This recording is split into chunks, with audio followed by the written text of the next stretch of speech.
Muy bien. En la lección del día lunes nos presenta lo que es un equilibrio cuidadoso. Y para referirnos a esto nos está diciendo la lección que hemos de tener cuidado, que hemos de tener prudencia. Y hemos de tener cuidado porque es muy importante. Los seres humanos tenemos una tendencia que es a desconfiar de todo mundo. Oiga bien, esa es nuestra naturaleza pecaminosa, desconfiar de todo mundo. Desconfían hasta del pastor, del diácono, del anciano, del hermano, de la hermana. Se desconfía de todo mundo. Pero la Biblia dice que tengáis cuidado de vosotros mismos. O sea, usted tiene que tener cuidado de usted mismo. Y en este día de la lección nos presenta la experiencia de que un país africano, la iglesia adventista del séptimo día, crecía rápidamente. Y la gente se preguntó, ¿pero qué es lo que está pasando? ¿Por qué está creciendo tanto en la iglesia? Bueno, y llegaron a la conclusión de que era la conexión que tenía la iglesia con el pueblo, de servir abnegadamente y desinteresadamente a las personas. De tal manera que llamó la atención del presidente del país. Él asistió a una gran reunión de los centros adventistas para la comunidad y agradeció a los miembros de la iglesia por su servicio. La lección nos dice en este día que nosotros como representantes de Cristo necesitamos caminar, dice, por una línea muy delgada, como hizo Jesús, precisamente ganar la confianza de la gente. Su confianza en nosotros necesita ser dirigida hacia Jesús. O sea, no soy yo, ese es Dios quien hace la obra en mí. Y cuando usted hace algo bueno, no es usted, es Dios en usted. De tal manera que dice aquí, ellos ven algo en Cristo en nosotros. O sea, la gente mira algo de Cristo en nosotros. Sea la abnegación, el amor, el interés y cuidado por ellos. La negación propia por el bien de otros. Y entonces son atraídos hacia nosotros. De tal manera que si a la gente viene a la iglesia, hemos de tener cuidado, dice, un cuidado equilibrado. Nosotros realmente no somos perfectos, somos seres humanos con necesidades, con deficiencias y como dicen algunos, hasta con defectos. No me gusta decir que tenemos nosotros los seres humanos defectos, porque en realidad son deficiencias de nuestro carácter. Ahora, es interesante notar, dice, debemos siempre señalarle a Jesús, en quien únicamente pueden poner su confianza total. El resto de nosotros, más temprano o más tarde, los vamos a chasquear. O sea, en nosotros se van a ver algunas debilidades, algunas imperfecciones. Ahora, en este día la lección nos manda o nos hace como referencia la clase de testimonio que tenía la iglesia en los tiempos de Pablo. Y en el libro de Primera de Corintios, en el capítulo 3, en el versículo 3, dice así: porque aún sois carnales, está hablando Pablo, pues habiendo entre vosotros celos, contiendas y disensiones, ¿no sois carnales y andáis como hombres?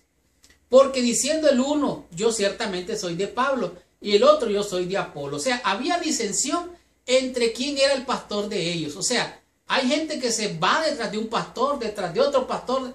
La gente son idólatras. Entonces, aquí el apóstol Pablo está diciendo, ¿sabe qué? Ni el que planta es algo, ni el que riega es algo, sino que Dios es el que da el crecimiento. Versículo 7. Versículo 9. Porque nosotros somos colaboradores de Dios y vosotros sois labranza de Dios, edificio de Dios. De tal manera que quien hace la obra no eres tú, no soy yo, es Dios en nosotros. Es el Espíritu de Dios en mí el que hace entender estas cosas. Y yo debo tener equilibrio. No debo de echarme yo, por así decirse, flores, sino que es la obra del Señor. Versículo 11. Porque nadie puede poner otro fundamento que el que está puesto, el cual es Jesucristo. De tal manera que estas obras de bien y de bendición las hace Dios a través de sus hijos, a través de la iglesia, a través de la organización. Pero no es la organización la que tiene la bendición. Es Dios el que bendice el templo, es Dios el que bendice a los hermanos. Es el Espíritu de Dios el que mueve a la gente a tener esta bendición. Dice, no tenemos que ser perfectos o tener una iglesia perfecta antes de ministrar a otro en sus necesidades. Al mismo tiempo, debemos procurar ser la clase de personas en quien los demás pueden confiar y con quienes pueden confiar. De tal manera que es natural encontrar los problemas, pero ¿sabe qué? Los problemas, los conflictos en la iglesia se resuelven. ¿Sabe cómo se resuelven los problemas de la iglesia? En vez de estarse viendo el uno al otro, viéndose sus debilidades y sus defectos, en vez de estar viendo a los demás, tiene que, el creyente, el Hijo de Dios, tiene que hacer la obra. Escuche lo que dice aquí.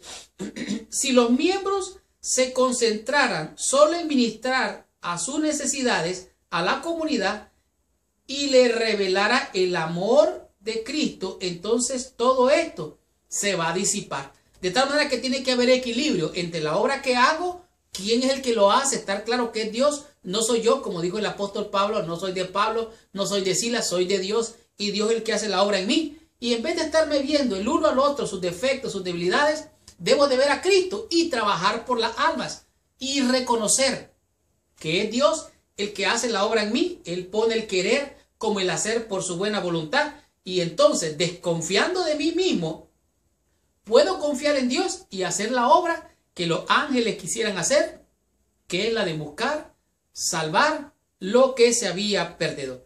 En la viña del Señor hay buenos y malos. Está el trigo, está la cizaña. La iglesia es un hospital donde venimos todos aquellos que estamos enfermos buscando salud.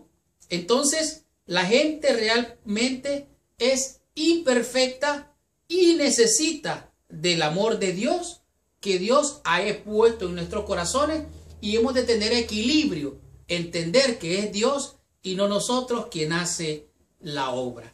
De tal manera que aprendamos qué nos enseña la lección en el día martes y descubramos qué es el capital social y cómo este capital social nos sirve y nos ayuda para hacer más con menos esfuerzo y con menos recursos.